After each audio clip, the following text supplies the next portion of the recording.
行完南門街，見到有鋪頭開張喎。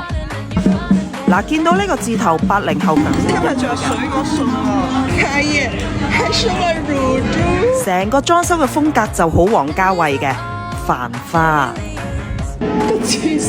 我應該係佢第一個自來客人嚟嘅，揀咗貴州酸湯湯底，因為開張嘅第一日，肉眼可見嘅新鮮。其實我覺得酸湯呢係唔需要調味料都 OK 噶啦。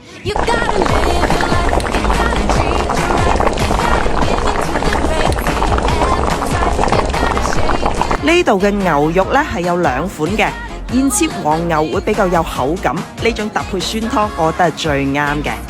另外一款呢係醃製過嘅，口感就好嫩滑嘅，但係我覺得佢應該配麻辣鍋底比較啱。酸湯鍋底呢，我飲咗2碗啦，